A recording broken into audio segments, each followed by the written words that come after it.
Hello everyone, so welcome back to my YouTube channel science की पाठशाला with प्रिया।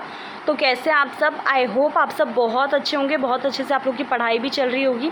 तो जैसा कि आज आपको दिख रहा है, हम क्लास 10th शुरू कर रहे हैं। ठीक है, बेसिकली हम अभी कर क्या रहे हैं, हर क्लास का ना फर्स्ट चैप्टर पहले कर रहे हैं। ऐसे करके मैं डेली जो मुझे ठीक लगेगा मैं उस क्लास का डालती रहूँगी। ठीक है, सो आप देखते रहिएगा जौन सी भी क्लास आपको देखनी हो। 6, 7, 8, 9 हमने ऑलरेडी प्रॉपर अपलोड कर दिया, आप वो देख सकते हैं, आपको उसकी प्लेलिस्ट मिल जाएगी प्रॉपर। ठीक है, तो बिना किसी देरी के आज हम शुरू करते हैं।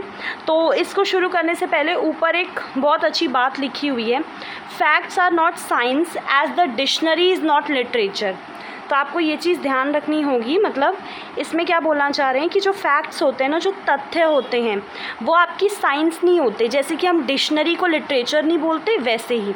ठीक है, तो ये मार्टिन एस फिशर ने बोला है। तो बेसिकली अब हम शुरू करते हैं आज का जो हमें शुरू करना है चैप्टर 1, जो कि क्या है, केमिकल रिएक्शंस एंड इक्वेशंस।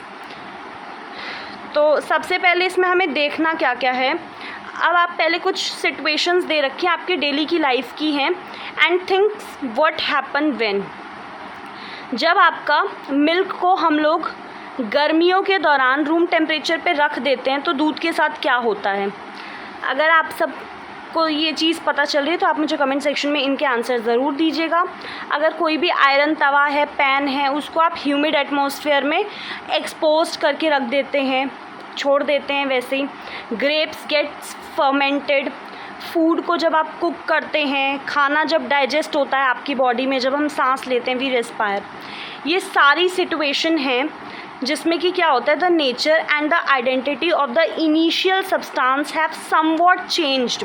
मतलब इन चीज़ों में क्या हुआ है, इन सिचुएशंस में हुआ क्या है कि कहीं ना कहीं जो नेचर था, जो एक पहचान थी ना उन इनिशियल सब्सटेंस की, स्टार्टिंग में उन चीज़ों की जो पहचान थी वो कहीं ना कहीं चेंज हो गई है ना। तो we have already learned about, हमने जैसे फिजिकल केमिकल चेंजेस जो मैटर के थे वो हमने पहले वाली क्लासेस में पढ़ रखा है, जो हमने 9th में करा है। ठीक है, तो when ever a chemical changes अकर, जब भी कोई केमिकल चेंज होगा तो आपको क्या याद रखना है, वी कैन से दैट कि chemical reaction has taken place, कि केमिकल रिएक्शन हुई है। ठीक है, अब you may perhaps be wondering as to what is actually meant by chemical reaction. अब आप शायद आपको हैरानी हो रही होगी कि असल में केमिकल रिएक्शन का मतलब क्या है। How do we come to know कि that a chemical reaction has taken place, और आपको कैसे पता चलेगा कि केमिकल रिएक्शन हो चुकी है। तो इसके लिए हम कुछ एक्टिविटीज़ करेंगे आपके इन क्वेश्चंस के आंसर देखने के लिए। तो सबसे पहली वाली एक्टिविटी देखिएगा, आज हम ज़्यादा नहीं करेंगे, जितना करेंगे बिल्कुल सॉलिड करेंगे। ठीक है, तो सबसे पहले आज आप ये वाली एक्टिविटी देखिए।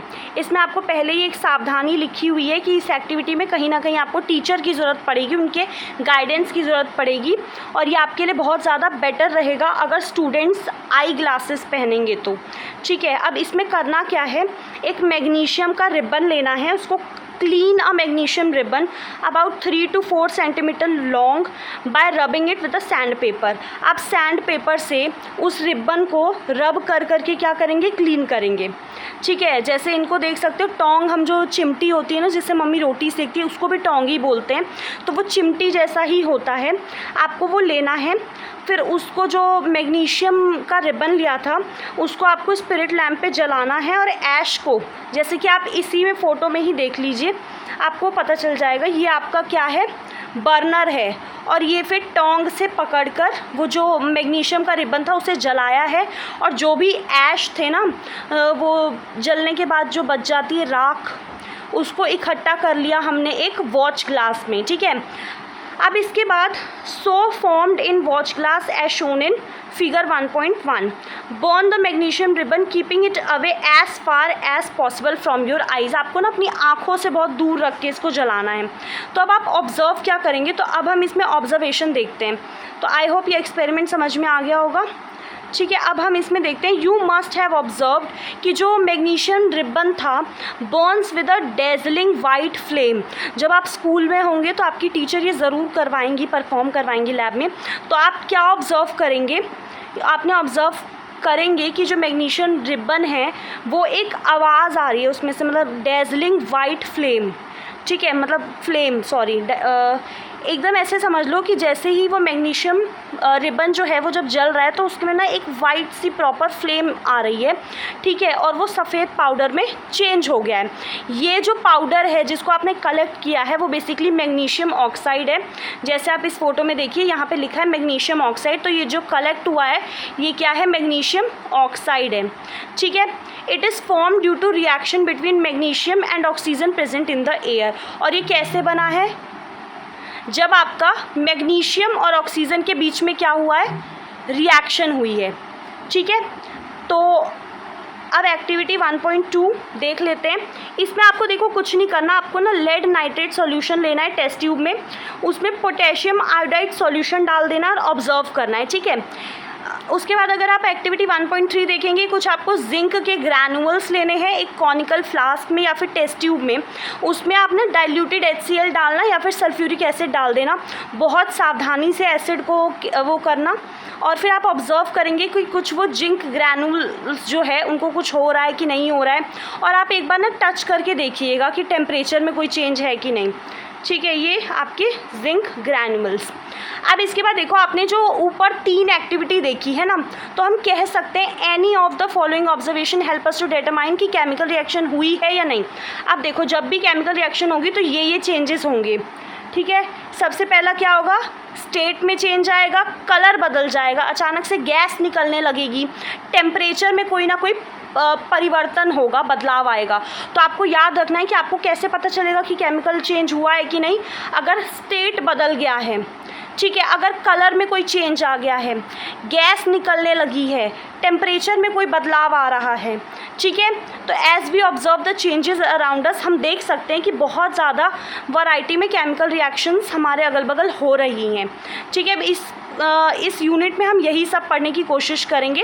अब सबसे पहले मैं आपको ये केमिकल रिएक्शन बता देती हूँ। एक्टिविटी 1.1 आपने अभी देखी, उसमें क्या किया गया था, एक मैग्नीशियम का रिबन लिया गया था, उसको ऑक्सीजन में बर्न किया गया था और हमने देखा था कि वो कन्वर्ट हो गया था मैग्नीशियम ऑक्साइड में।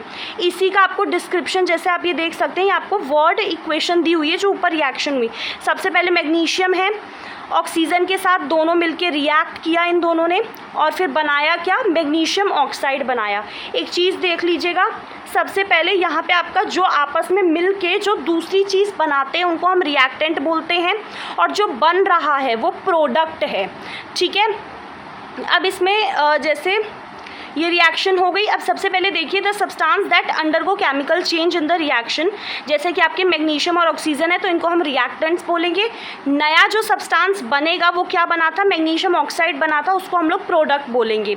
अब वर्ड इक्वेशन आपको क्या दिखाता है कि रिएक्टेंट्स जो है वो प्रोडक्ट में चेंज हुआ है, वो चेंज दिखाता है through an arrow placed between them.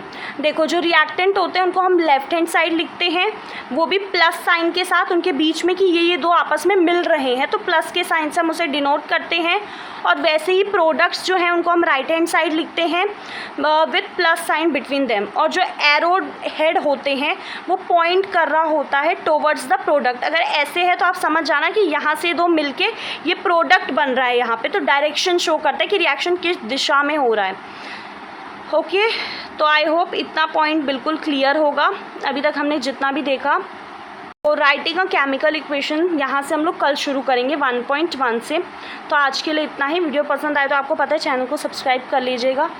Thank you so much.